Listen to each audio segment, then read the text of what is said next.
ଓ ସୁରେନ୍ଦ୍ର ବହୁତ ଗରିବ ଘରର। କୃଷି କାର୍ଯ୍ୟ କରି ଘର ଚଳନ୍ତି। ସୁରେନ୍ଦ୍ରର ବାପା ମା ଚାଲିଗଲା ପରେ ସୁରେଖାର ସେ ହାତ ଧରିଥିଲା। ବାହାଘରକୁ ଆସି 7 ବର୍ଷ ହୋଇସାରିଥିଲେ ମଧ୍ୟ କୂଳରେ ସନ୍ତାନ କିମ୍ବା ସନ୍ତତି କେହି ହେଲେ ବି ନଥିଲେ। ମାର୍ଗଶିର ମାସ ସମୟ, ଧାନ କଟା ଚାଲିଥାଏ।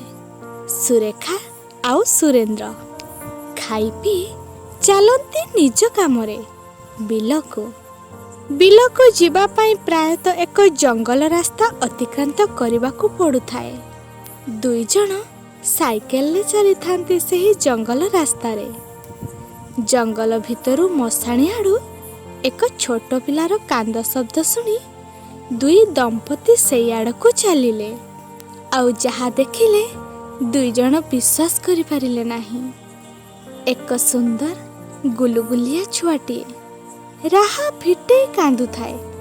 ପାଖରେ କେହି ହେଲେ ବି ନଥାନ୍ତି। କଅଁଳିଆ କନ୍ୟାରତ୍ନଟିକୁ ଦେଖିଲେ ହୃଦୟରେ ପ୍ରାଣ ପଶି ଯାଉଥାଏ। ସୁରେଖା ଆଉ ସୁରେନ୍ଦ୍ର ଚାରିଆଡ଼କୁ ଚାହିଁଲେ, ପାଟି କରି ଡାକିଲେ, କିନ୍ତୁ କେହି ହେଲେ ବି ଶୁଣିଲେ ନାହିଁ। ଶେଷରେ 2 ଦମ୍ପତି ତାକୁ ନିଜ କୂଳକୁ ନେଇ ଆସିଲେ। ସେହି ଦିନଠାରୁ ସେ ଟିକି ଝିଅ ସେମାନଙ୍କର ଝିଅ ହୋଇ ରହିଥିଲା। ବହୁ ଗେହ୍ଲା ଆଦରରେ ନାଁ ତାର ରଖିଥାନ୍ତି ଫୁଲ। ଫୁଲ ଦେଖିବାକୁ ବହୁତ ସୁନ୍ଦର, ଏକ କଣ୍ଢେଇଟିଏ ପରି। ଫୁଲ ଘରକୁ ଆସିବାର 4 ବର୍ଷ ପରେ ସୁରେଖା ଅନ୍ତଃସତ୍ତ୍ୱା ହେଲା। ଆଉ କିଛି ଦିନ ଭିତରେ ତା କୋଳରେ ଜନ୍ମ ନେଲା ଏକ ଟିକି ପୁଅ। ସୁରେଖା ସୁରେନ୍ଦ୍ର ଏବେ ବହୁତ ଖୁସି। ଗୋଟେ ଝିଅ ଆଉ ଟିକି ପୁଅକୁ ନେଇ ତାଙ୍କର ଛୋଟ ସୁନ୍ଦର ସଂସାର। 2 ଜଣ ଭଗବାନଙ୍କୁ ବହୁତ ଧନ୍ୟବାଦ ଦେଉଥାନ୍ତି। ଯାହା ହେଉ, ଦୀର୍ଘ 11-12 ବର୍ଷ ପରେ ଭଗବାନ ଆମ ପ୍ରତି ଦୟା କରିଛନ୍ତି। 4 ପ୍ରାଣୀ କୁଟୁମ୍ବ ବହୁତ ଖୁସିରେ ରହୁଥାନ୍ତି। ଫୁଲ ଆସ୍ତେ ଆସ୍ତେ ବଣମଲ୍ଲି ପରି ଯେମିତି ବଢ଼ୁଥାଏ, ସୁରେଖାର ମାତୃତ୍ୱ ତା ପ୍ରତି ସେତେ ସେତେ କମି ଚାଲିଥାଏ। ଏବେ ଫୁଲ ଆସି 8 ବର୍ଷର ହେଲାଣି। ଛୋଟ ଝିଅଟିଏ। ସୁରେଖା ଏଥର ତା ପ୍ରତି ଅତ୍ୟାଚାର ବି ଆରମ୍ଭ କରିଦେଇଥାଏ। ନାହିଁ ନଥିବା ଅତ୍ୟାଚାର କରୁଥାଏ। ସୁରେନ୍ଦ୍ର ସୁରେଖାକୁ ମନା କରେ, କିନ୍ତୁ ସେ ତା ପାଶବିକ ପ୍ରବୃତ୍ତିକୁ ଦୂରେଇ ପାରେ ନା। ମାର ଅତ୍ୟାଚାର ପାଇଁ ଛୋଟ ବୟସର ଫୁଲ ଘରର ସବୁ କାମ କରେ। ଘର ଓହଳାଏ, ରୋଷେଇ କରେ, କାଠ ସଂଗ୍ରହ କରେ, ଘରେ ସାନ ଭାଇର ଯତ୍ନ ନିଏ, ତାର ଭଲ ମନ୍ଦ ବୁଝେ, ଆଉ ଘରର ସମସ୍ତ କାମ କରୁଥାଏ। ସେ ଖାଇଲା କି ନାହିଁ, ତା ଦେହ କିପରି ଅଛି, ଭଲ ମନ୍ଦ ଏମିତି ବୁଝିବା ପାଇଁ ପ୍ରାୟତଃ ତା ପାଖେ କେହି ହେଲେ ବି ନଥାନ୍ତି। ବିଚାରୀ ବହୁତ କଷ୍ଟ ସହୁଥାଏ। 4ର୍ଥ ପାଠ ପଢ଼ିଛି କି ନାହିଁ, ଆଉ ସ୍କୁଲ ମାଟି ମାଣ୍ଡି ନାହିଁ। ଫୁଲକୁ ଆସି 11 ବର୍ଷ ହେଲା। ଏବେ ତା ପ୍ରତି ତା ମାର ମମତା ସମ୍ପୂର୍ଣ୍ଣ ତୁଟି ଯାଇଥିଲା। ସେଦିନ ସୁରେଖା ଫୁଲକୁ ଘରୁ ବାହାର କରି ଦେଉଥାଏ। ତତେ ମୁଁ ମଶାଣିରୁ ପାଇଲି, ସେଇ ବଣ ରାସ୍ତାରୁ। ତୋର କିଛି ପରିଚୟ ନାହିଁ। ତତେ ମୁଁ ଆଉ ମୋ ଘରେ ବରଦାସ୍ତ କରିପାରିବି ନାହିଁ। ଦୟାକରି ତୁ ଏ ଘରୁ ଚାଲିଯା, ନହେଲେ ମୁଁ ଜବରଦସ୍ତି ତତେ ଘରୁ ବାହାର କରିଦେବି। ମା ଠାରୁ ଏ କଥା ଶୁଣି ସମସ୍ତଙ୍କ ମୁହଁକୁ ଶେଷଥର ପାଇଁ ଅନେଇଥିଲା ଫୁଲ। ବାପା, ଟିକି ଭାଇ ସାନୁ ସବୁ ତାକୁ ନିର୍ଭୀକ ସହକାର ଦେଖୁଥାନ୍ତି। ମାତ୍ର କେହି ତାକୁ ଅଟକେଇ ପାରୁନଥାନ୍ତି। ଫୁଲ ଆଉ ଡେରି କଲା ନାହିଁ। କାନ୍ଦ କାନ୍ଦ ହୋଇ ଆଗେଇ ଚାଲିଲା ମଶାଣି ଆଡ଼କୁ, ଯେଉଁଠାରୁ ତା ବାପା ମା ତାକୁ ନେଇ ଆସିଥିଲେ ଘରକୁ। ସାନ ଭାଇ ସାନୁ ଫୁଲକୁ ବହୁତ ଭଲ ପାଏ।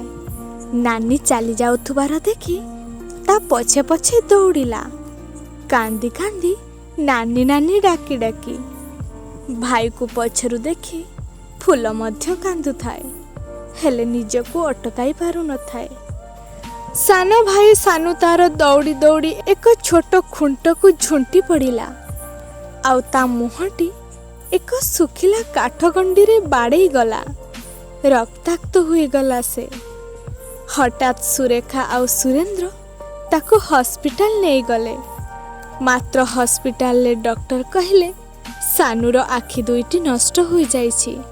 ସେ ଆଉ ତା ଜୀବନରେ କାହାକୁ ଦେଖିପାରିବ ନାହିଁ। ଫୁଲ ମଧ୍ୟ ବହୁ କଷ୍ଟରେ ଯାଇ ହସ୍ପିଟାଲରେ ପହଞ୍ଚି ଯାଇଥାଏ ଭାଇକୁ ଦେଖିବା ପାଇଁ।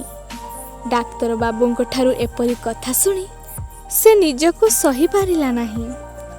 ଆଉ ଭାଇର ଏପରି ଅବସ୍ଥା ଦେଖି ନିଜ ଆଖି ଭାଇକୁ ଦେବା ପାଇଁ ଡକ୍ଟରଙ୍କ ପାଖେ ଅଳି କଲା। ଆଉ କହିଲା, ଡାକ୍ତର ବାବୁ, ମୋର ଏ ଦୁନିଆରେ କେହି ହେଲେ ବି ନିଜର ନାହାନ୍ତି। ସାନୁ ମୋର ସାନ ଭାଇ। ସେ ଯଦି ମୋ ପାଇଁ ଏ ଦୁନିଆକୁ ଦେଖି ନ ପାରିବ, ମୁଁ ନିଜକୁ କେବେ ବି କ୍ଷମା କରିପାରିବି ନାହିଁ। ଦୟାକରି ଆପଣ ମୋର ଦୁଇଟି ଆଖିକୁ ମୋ ସାନ ଭାଇକୁ ଦେଇ ଦିଅନ୍ତୁ ନା।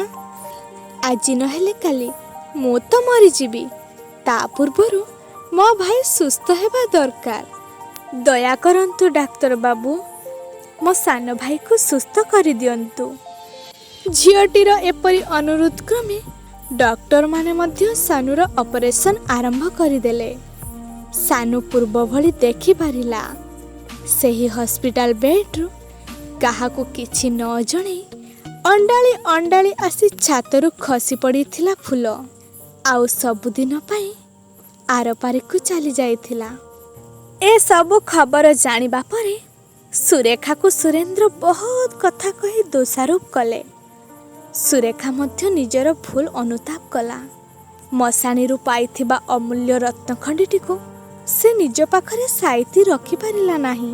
ସେଥିପାଇଁ ନିଜ ଜୀବନକୁ ବହୁତ ଧିକ୍କାର କରୁଥାଏ ସୁରେଖା। କେମିତି ସେ ନିଜ ମାତୃତ୍ୱକୁ ଭୁଲିଗଲା। ଯାହା ପାଇଁ ସେ ସବୁ ଖୁସି ପାଇଥିଲା, ଆଜି ବି ଯିଏ ସାନୁର ଆଖିରେ ସବୁଦିନ ପାଇଁ ରହିଗଲା, ସେ ନିଜକୁ ଶେଷ କରିଦେଲା। ସେଇ ମଶାଣି ଫୁଲ ପ୍ରତି କେମିତି ସୁରେଖା ଏତେ କଠୋର ହୋଇପାରିଲା। ସାନୁ ସୁସ୍ଥ ହେବା ପରେ ନାନୀକୁ ଝୁରି ଝୁରି ଖିଆପିଆ ବନ୍ଦ କରିଦେଲା।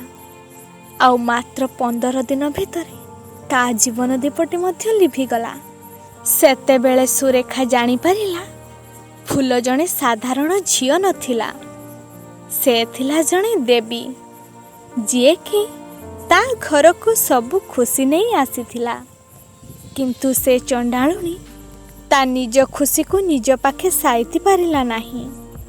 ଏମିତି କହି କହି କାନ୍ଥକୁ ଆଉଜି ଆଖିରୁ ଲୁହ ଝରାଉଥିଲା ସୁରେଖା।